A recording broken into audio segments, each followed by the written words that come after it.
दोस्तों, मैं आपका स्वागत करता हूं अपने यूट्यूब चैनल निषाद कंपटीशन पर। दोस्तों, आज हम आ चुके हैं क्वेश्चन टाइप नंबर 6। इसमें दोस्तों क्या होगा, इसमें कोई एक अज्ञात लंबाई की कोई रेलगाड़ी होगी जो किन्हीं दो चीज़ों को अलग अलग समय में पार करेगी। दोस्तों, पार करती है और हमसे पूछा जाता है कि उस रेल की लंबाई क्या रही होगी या फिर उसकी चाल क्या रही होगी। दोस्तों, यानी क्या होगी। इस प्रकार से दोस्तों हम आज इसमें क्वेश्चनों को हल करने वाले हैं। देखते हैं, हमारा पहला क्वेश्चन है दोस्तों ये कि एक रेलगाड़ी 300 मीटर लंबे प्लेटफॉर्म को 20 सेकंड में तथा विद्युत खम्मा को 5 सेकंड में पार कर जाती है। ट्रेन की लंबाई क्या है। देखना दोस्तों, इसमें आ चुका है कि एक रेलगाड़ी है, इसकी लंबाई का नहीं पता कितनी है। वह हमसे कह रहा है कि 300 मीटर लंबा एक प्लेटफॉर्म है, उसको 20 सेकंड में पार कर जाती है। और वहीं पर एक दोस्तों यह है विद्युत का एक खम्मा, उसे पार कर जाती है 5 सेकंड में। तो हमसे पूछ रहा है कि बेटा उस ट्रेन की लंबाई क्या है।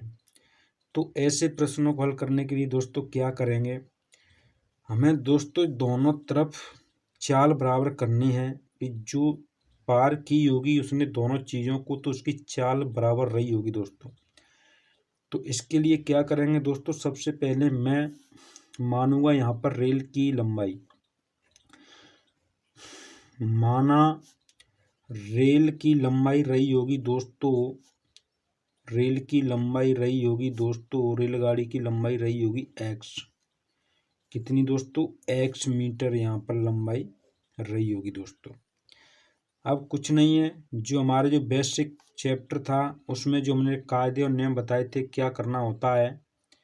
किसी सुरंग को पार करती है, प्लेटफॉर्म को पार करती है, तब क्या करते हैं। और किसी पेड़, व्यक्ति या खम्भे को पार करती है, तब क्या करते हैं। तो मैंने बताया दोस्तों, जब किसी रेल किसी प्लेटफॉर्म को या किसी सुरंग को या पुल को पार करती है, तब वहाँ पर कुल दूरी दोस्तों उन दोनों की लंबाई होती है, रेल की और उस प्लेटफॉर्म की या उस चीज़ की जिसको वह पार करती है। तो यहाँ पर कुल दूरी हो जाएगी दोस्तों, मैं कुल दूरी मानूँ दोस्तों, कुल दूरी हो जाएगी, एक तो रेल की हो जाएगी दोस्तों x प्लस, और जिस चीज़ को पार कर रही है वो है प्लेटफॉर्म। यहाँ पर कुल दूरी हो जाएगी दोस्तों यह x प्लस 300 मीटर। इस दूरी को दोस्तों पार करने में समय लगा रही है, इस दूरी को पार करने में दोस्तों समय कितना ले रही है, वो ले रही है बेटा 20 सेकंड। कितना दोस्तों, 20 सेकंड का समय ले रही है इतनी दूरी को पार करने में। अब वहीं मैं बात करूं दोस्तों, उस खंभे को पार करने में दूरी और समय कितना है। तो मैंने बताया, जब कोई रेलगाड़ी किसी खंभे को, व्यक्ति को या किसी पोल को पार करती है, तो वहाँ पर कुल दूरी स्वयं रेलगाड़ी की लंबाई होती है।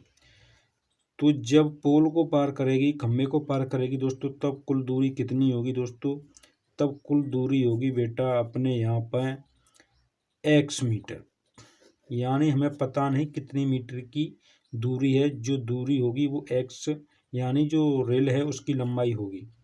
अब इस x मीटर लंबाई दूरी को पार करने में दोस्तों समय कितना ले रहा है। अब समय की बात करें बेटा, तो वो समय ले रहा है यानी 5 सेकंड। कितना दोस्तों, 5 सेकंड का समय ले रहा है। दोस्तों, ये दोनों क्वेश्चन जुड़े हुए हैं दोस्तों। इसमें एक बार रेलगाड़ी से किसी प्लेटफॉर्म को पार करवाया गया है और दूसरे में कहा गया वही रेलगाड़ी किसी व्यक्ति यानी खंभे को पार कर रही है, तो उसको पार करने का समय दिया गया है। अब क्या करना होगा दोस्तों, अब मुझे करना होगा दोनों तरफ चाल बराबर, यानी दोनों, जब रेल ने दोनों चीज़ों को पार किया दोस्तों, तब वहाँ पर चाल बराबर रही थी दोस्तों। तो जब मैं चाल बराबर कर दूंगा दोस्तों, वहीं पर मेरी लंबाई निकल कर आ जाएगी। कैसे करेंगे, तो सूत्र होता है चाल बराबर दूरी बट्टे समय। तो जी एक्स है और ये 300 मीटर लंबा प्लेटफॉर्म है, इसको पार कर जाती है 20 सेकंड में। चाल बराबर हो गई दोस्तों, इतनी चाल से गई है। तो वही चाल है दोस्तों यहाँ पर, जो एक्स मीटर लंबाई को दोस्तों कर रही है 5 सेकंड में। कुछ नहीं करना है, बस काट पीट करनी है, अपनी लंबाई यहाँ पर आ जाएगी एक्स की वैल्यू। तो यहाँ क्या करें दोस्तों, हम 5 से 20 को काट सकते हैं। तो 5 एकन 5, 5 चौके 20। दोस्तों इस कंडीशन में हम नीचे से नीचे संख्या को काट लेते हैं, ऊपर से ऊपर काट देते हैं और नीचे से ऊपर काट देते हैं। पर लेकिन एक बात ध्यान रखें दोस्तों, जब कोई संख्या प्लस के साथ या माइनस के साथ किसी से घट रही हो या जुड़ रही हो किसी संख्या के साथ, तो उस कंडीशन उस संख्या को हम नहीं छेड़ते हैं। तो अब हम क्या करेंगे दोस्तों, काट पीट नहीं हो रही है, अब यहाँ से आएंगे तो हम करेंगे इसमें कैंची गुणा। इसका इससे करेंगे दोस्तों और इसका इससे करेंगे दोस्तों। तो जब पहले इसका कर लेते हैं, तो जब एक का एक्स करेंगे तो एक्स आ जाएगा, प्लस की प्लस आएगी दोस्तों, एक का 300 करेंगे दोस्तों तो यहाँ पर 300 आ जाएगा बराबर। अब 4 का एक्स करेंगे बेटा तो यहाँ पर आ जाएगी 4x। अब क्या करेंगे दोस्तों, ज्ञात संख्या को एक तरफ, अज्ञात संख्या को एक तरफ करेंगे दोस्तों। तो यहाँ पर मैं 300 लिख लेता हूँ दोस्तों बराबर 4x। इस 1x को मैं उस तरफ पहुँचाऊँगा दोस्तों, तो ये माइनस की हो जाएगी 1x। यहाँ लंग आ जाएगी बेटा 300 बराबर, जब 4x में तो 1x गया तो हमारे पास बची 3x। जब x का मान निकालेंगे दोस्तों तो ये 300 के नीचे पहुँच जाएगी, या फिर हम डायरेक्टली यहाँ पर इसे काट सकते हैं। जब काटते हैं दोस्तों तो यहाँ पर आ जाएगी, 3 से काटा तो x की वैल्यू आ जाएगी 100 मीटर। ये क्या हुआ दोस्तों, ये हमारे पास आ गई है रेलगाड़ी की लंबाई। तो रेलगाड़ी की लंबाई कितनी है दोस्तों, x बराबर 100 मीटर। यही हमारा आंसर है दोस्तों। और देखते हैं इस टाइप का अगला एक और क्वेश्चन दोस्तों क्या कह रहा है। ये दोस्तों एक दूसरा क्वेश्चन, इसमें एक रेलगाड़ी 50 मीटर लंबे प्लेटफॉर्म को 14 सेकंड में पार कर लेती है और प्लेटफॉर्म पर खड़े एक व्यक्ति को 10 सेकंड में पार कर जाती है। तब रेलगाड़ी की चाल क्या है। इसमें पूछा है दोस्तों चाल क्या है। कुछ नहीं करना है, हमें सबसे पहले रेलगाड़ी की लंबाई ही निकालनी होगी, उसके बाद हम चाल निकाल लेंगे। कैसे दोस्तों, तो यहाँ पर मैं बात करूँ तो रेल की लंबाई बात करूँ दोस्तों, तो रेल की लंबाई है अपने पास बेटा x मीटर। रेल की लंबाई x मीटर और प्लेटफॉर्म है बेटा, प्लेटफॉर्म की लंबाई कितनी है बेटा, इसकी लंबाई है 50 मीटर। अब मैंने आपको बताया है जब कोई ट्रेन किसी प्लेटफॉर्म सुरंग या किसी पुल को पार करती है तो वहाँ पर कुल दूरी दोनों की लंबाई होती है। तो मुझे सबसे पहले निकालनी होगी कुल दूरी। कुल दूरी के लिए क्या करूँगा बेटा, कुल दूरी के लिए मैं क्या करूँगा, दोनों की लंबाई को जोड़ दूँगा। एक है 50 प्लस दूसरी है x। कुल दूरी इतनी है। इसे पार करने में बेटा समय ले रहा है कितना, इसको पार करने में समय ले रहा है बेटा वो 14 सेकंड। ये पहला भाग है बेटा, ये पहला भाग है, ये सेकंड्स लग रहा है। अब मैं दूसरे भाग की बात करूं बेटा, तो ये दूसरा भाग क्या कह रहा है, वो कह रहा है कि उसी प्लेटफॉर्म पर खड़े एक व्यक्ति को 10 सेकंड में पार कर जाती है। जब व्यक्ति की बात करेंगे दोस्तों, तो मैंने बताया जब कोई ट्रेन किसी व्यक्ति को पार करती है, पेड़ खंभे पोल को पार करती है, तो वहाँ पर कुल दूरी स्वयं रेलगाड़ी की लंबाई होती है। तो यहाँ पर कुल दूरी हो जाएगी बेटा, कुल दूरी कितनी हो जाएगी, जब किसी पेड़ को खंभे को व्यक्ति को पार करती है स्वयं, वहाँ पर दूरी बेटा स्वयं लंबाई हो जाती है रेल की लंबाई। और रेल की लंबाई है x मीटर। इसको पार करने में समय कितना लग रहा है बेटा, इसमें पार करने में समय लग रहा है इसको 10 सेकंड। कितना बेटा, 10 सेकंड से इसको पार करने में समय लग रहा है। बस कुछ नहीं करना है, अब हमें करना है दोनों में चाल बराबर, क्योंकि दोनों जब एक रेलगाड़ी गई थी वो, तो उसकी दोनों कंडीशन में चाल सेम थी, गति बराबर थी। जब मैं गति बराबर कर दूंगा दोस्तों तो मेरे पास निकल कर आ जाएगी लंबाई। तो पहले बाकी बात करूं दोस्तों, तो कुल दूरी थी 50 प्लस एक्स, इसे पार कर रही थी 14 सेकंड में बराबर। और दूसरे भाग की बात करूँ दोस्तों, x/10 सेकेंड इसको पार कर रही थी बेटा 10 सेकेंड में x मीटर को। अब कुछ नहीं करना, काट पीट करनी है। ऊपर से ऊपर कट जाए तो देखते हैं, ऊपर से ऊपर नहीं कट रही है, नीचे से नीचे कट जाएगी बेटा 2 से। 2 7 14 और 2 पंजे 10। अब करना है हमें इसका कैंची गुणा, इसका इससे, इसका इससे।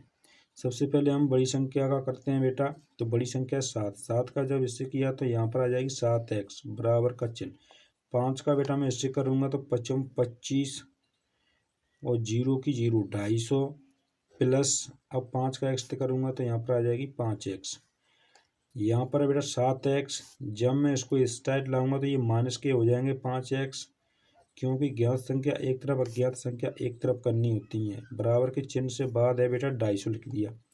7 में तो 5 गए तो बेटा यहाँ पर बच जाएगी 2x बराबर 250। जब मैं इसे 2 से काटूंगा तो x की बराबर वैल्यू कितनी आ जाएगी बेटा, 2 एकन 2, 2 दूनी 4, 2 पंजे 10, 125 मीटर आ जाएगी बेटा। 125 मीटर है क्या रेल की लंबाई। ये क्या है दोस्तों, ये है रेल की लंबाई। कितनी है, 125 मीटर। अब कुछ नहीं करना है दोस्तों, अब करनी है मुझे चाल। तो चाल के लिए क्या करूँगा दोस्तों, चाल बराबर होता है दूरी बट्टे समय। किसी एक भाग में इसकी वैल्यू को रख लो x की और वहाँ पर उससे भाग लगा दो समय का। यहाँ पर लिख लेता हूँ मैं x की वैल्यू पे, तो x की वैल्यू पे लिख लेता हूँ 125/10। ये है मीटर प्रति सेकंड में। तब रेलगाड़ी की चाल क्या है, जब किलोमीटर में काटेंगे बेटा तो इसको किलोमीटर में काटेंगे तो बेटा 18/5 से इसमें कर देंगे गुणा। गुणा कर देंगे तो उसके बाद आने वाली जो संख्या होगी वही हमारी चाल किलोमीटर में होगी। 5 दूनी 10, 5 25 कट गया बेटा। अब काटेंगे इसको 5 से, 5 दूनी 10, 5 25। 2 से जब इसको काटिया तो 2 9 18, तो 9 पंजे 45, 9 पंजे 45 किलोमीटर प्रति आवर। इतने ही प्रति घंटा की चाल है बेटा इस रेलगाड़ी की। कुछ नहीं करना है, ये आपको बेसिक कॉन्सेप्ट बताया जा रहा है। इसके बाद में शॉर्ट ट्रिक के साथ पढ़ाना चाहूँगा। एक बार आपको यहाँ पर नियम कायदों के अनुसार समझना होगा इस टॉपिक को, इस चैप्टर को, कि किस कंडीशन में क्या करते हैं, कब लंबाइयों को जोड़ते हैं, दूरी कहाँ से आती है, चाल क्या होती है। इस प्रकार से दोस्तों हम इस प्रश्न को हल करते हैं। अब देखते हैं दोस्तों, एक और क्वेश्चन देखते हैं कैसे हल किया जाता है जब दो हैं। ये दोस्तों अपना तीसरा क्वेश्चन कह रहा है, एक रेलगाड़ी 180 मीटर लंबे प्लेटफॉर्म को 15 सेकंड में, 300 मीटर लंबे प्लेटफॉर्म को 20 सेकंड में पार कर जाती है, तब रेलगाड़ी की लंबाई क्या है। तो यहाँ पर देखना दोस्तों, दोनों ही चीज़ लंबाई में है, प्लेटफॉर्म है और एक दूसरा प्लेटफॉर्म है, दोनों को अलग अलग समय में पार कर रही है। इसके लिए क्या करेंगे दोस्तों, तो सबसे पहले मैं रेल की लंबाई निकालनी होगी। रेल की लंबाई निकालने के लिए मैं रेल की लंबाई मान लेता हूँ बेटा x मीटर। मैंने x मीटर मान ली। अब मैं क्या करूँगा, अब मैं देखता हूँ उसकी चाल बराबर करनी होगी दोनों कंडीशन में। तो पहले भाग के लिए बेटा दूरी कितनी बन जाएगी, पहले भाग के लिए दूरी बन जाएगी बेटा कि जिस चीज़ को पार करती है उसकी लंबाई प्लस रेल की लंबाई। पहला भाग की लंबाई है प्लेटफॉर्म की 180 मीटर प्लस x मीटर। ये है बेटा इसके पहले भाग की लंबाई, जिसको पार करने में समय लगा रही है बेटा, ये कितना समय लगा रही है, ये समय लगा रही है 15 सेकंड का। इसने समय लगाया 15 सेकंड। अब मैं बात करूं दूसरे प्लेटफॉर्म की, तो पहला प्लेटफॉर्म था वह मैंने कर लिया। अब दूसरे प्लेटफॉर्म की लंबाई की बात करूं तो रेल की लंबाई हुई होगी। तो यहाँ पर बेटा कुल दूरी कितनी होगी, दूसरी कंडीशन में दूरी होगी 300, तो हो जाएगी बेटा प्लेटफॉर्म, और x मीटर का हो जाएगा अपने पास रेल की लंबाई। इतनी हो जाएगी इसमें बेटा कुल दूरी। और इसमें समय कितना लग रहा है बेटा इसे पार करने में, इसको पार करने में समय लिया इसने 20 सेकंड। 20 सेकंड। अब कुछ नहीं करना है, अब करना है मुझे दोनों कंडीशन में चाल बराबर। चाल बराबर सूत्र होता है दूरी बटे समय। तो पहले भाग में दूरी है 180 प्लस एक्स बटे 15 सेकेंड बराबर, इसने इस चाल से इस कंडीशन को पार किया। और दूसरी कंडीशन में बेटा कुल दूरी है 300 प्लस एक्स बटे 20, इसने इस कंडीशन में इसको पार किया, तब समय लिया 20 सेकेंड। दोनों में जब पार किया तो दोनों कंडीशन में रेल की चाल बराबर थी। अब क्या करना है, काट पीट करनी है। काट पीट करने के बाद करना है हमें इनमें कैंची गुणा। तो 5 के 15 और 5 चौके 20। अब करना है इसका वज्र गुणा, यानी इसका इससे करना है, इसका इससे करना है। तो सबसे बड़ी संख्या है 4 का, जब मैं इससे करूँगा बेटा तो 18 चौके 72 0 प्लस 4x बराबर का चिन्ह। अब 3 का इससे करूँगा, 3 तरह के 900 प्लस 3 का इससे किया तो 3x। अब मैं ज्ञात संख्या एक तरफ अज्ञात संख्या एक तरफ कर लेता हूँ। 4x लिख लिया। अब मैं इस x को इस तरफ लाऊंगा तो ये हो जाएगी बेटा माइनस की 3x। 900 को उसी तरफ कर देता हूँ। वैसी संख्या जो मेरे पास क्लियरिटी दी हुई है उसी तरफ रखूँगा। जब इसको इस तरफ ले जाऊँगा तो ये माइनस की हो जाएगी। बेटा एक बात बताऊँ, जब किसी संख्या के पास कोई चिन्ह ना हो तो उस कंडीशन में उस संख्या प्लस की होती है। तो यहाँ पर हो जाएगी ये 720। जब 4x में 3x गए तो यहाँ पर कितना बचा बेटा, यहाँ पर बचा, इसमें तो इसको घटा लेंगे बेटा तो कितना बचेगा, 0 की 0, 0 में से 0 गया तो 0। यहाँ पर बेटा ये है 0 में से 2 नहीं जा रहे, यहाँ पर 1 ले लिया। यहाँ पर होगी 10, 10 में से 2 गए तो बेटा बचे 8। यहाँ पर बचा बेटा 8, 8 में से गया तो 7 गया तो 1। ये हो गई बेटा 180 मीटर लंबी रेलगाड़ी। ये है अपना आंसर। इस प्रकार के क्वेश्चनों को दोस्तों इस प्रकार से हल किया जाता है। कुछ नहीं करना है दोस्तों, हमें सबसे पहले इसके रूल्स पता होना चाहिए। और रूल्सों को जानने के लिए दोस्तों मेरे 10 चैप्टर के फर्स्ट वीडियो को देखना जरूरी होगा, क्योंकि उसमें क्या करते हैं जब दो रेलगाड़ियाँ एक दूसरे को पार करें, किसी प्लेटफॉर्म को पार करें, किसी पेड़ व्यक्ति या खम्भे को पार करें, तब उस कंडीशन में दूरी कहाँ से लाते हैं। दोस्तों अगर आपको ये वीडियो पसंद आया हो तो प्लीज़ इसको एक लाइक कर दें। और अगर आप ऐसे वीडियो और देखना चाहते हैं और आप अपनी प्रिपरेशन बेसिक तरीक़ा से करना चाहते हैं दोस्तों, तो इस चैनल को एक बार सब्सक्राइब भी कर लें, ताकि जब भी मैं इस प्रकार का वीडियो अपलोड करूं उसका नोटिस तुरंत आपके पास पहुंच जाए दोस्तों।